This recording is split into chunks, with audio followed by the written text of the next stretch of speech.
Hello, and welcome to Utah Geographic film series. On today's episode, we will explore the incredible history, flora and fauna, and geography of the Coal Creek Trail. The trail runs through Bicentennial Park in downtown Cedar City, past the city ball fields, through East Canyon Park, and up Cedar City Canyon. Enough of the trail though. What is Coal Creek? Where did it come from? Why is it here? And where is it going? Follow me and let's find out. The pristine water from the creek originates from Cedar Breaks National Monument. It then travels miles down the canyon and becomes what we call Coal Creek.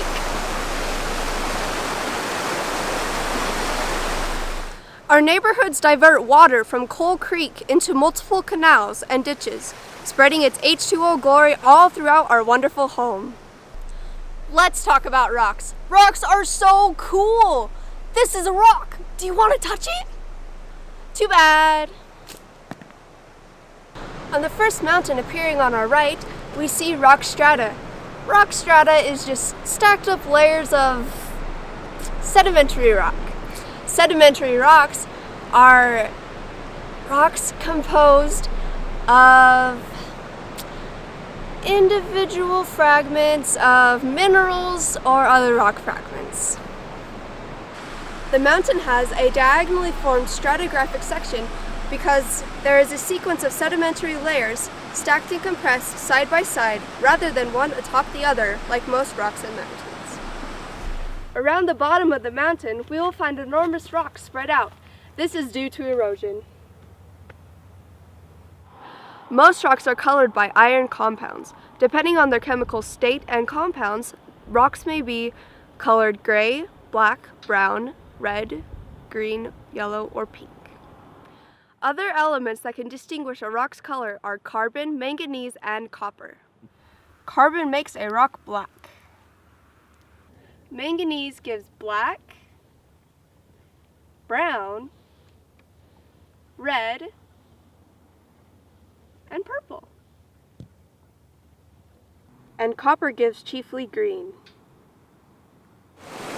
The creek is where we find a great variety of different rock shapes, types, and colors. Most of the rocks here have been traveling for miles and miles. The rocks in their water get their most severe beating, rolling and tumbling while being battered. That's how most of the rocks get so smooth, small, and rounded. Come on, touch it! Too bad!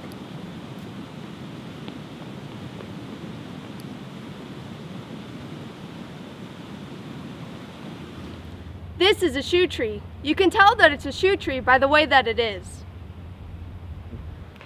Erica Maria nauseosa, commonly referred to as rubber rabbit brush, is in the sunflower family. It is famous for tasting like rubber while having the consistency of rabbit. Quite delicious. This is a four-leaf clover, minus one of the clovers. This is sage. You can smoke it. This tree behind me, it's a juniper tree. Fun fact about it, when the settlers first came to Utah, they thought that it was a cedar tree, and that's how we got our name. This is an Indian paintbrush. You use it to paint things, like Indians. This is yucca. Ah! It's pointy as f***. Don't be deceived by the green color of this. It's not actually a plant. This is a narrow leaf cottonwood, and you know what they say about narrow leaves. This is four-winged saltbrush. It is very famous because it is one of the only plants known to be able to fly. Also, when consumed orally, not only is it salty as the ocean, but this plant gives its flying abilities to its new host. Red Bull may give you wings, but saltbrush gives you 4 of them. Now let's talk about animals. Animals are cool. This area is home to a variety of wildlife, ranging from ants in the ground, trout in the river, lizards in the brush, and deer pretty much wherever they want to go. Fun fact about animals, you can tell it's animal if it poops. anything that poops is automatically an animal. Now you know virtually everything there is to know about the Coal Creek Trail. Everything I have told you is completely true and was taught to me by Dr. John R. Taylor, Master of Bats. If there is any discrepancies in my information, take it up with Dr. JT.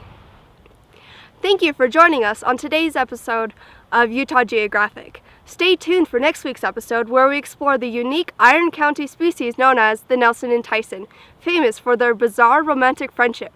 Until then, stay wild, Jumpstart.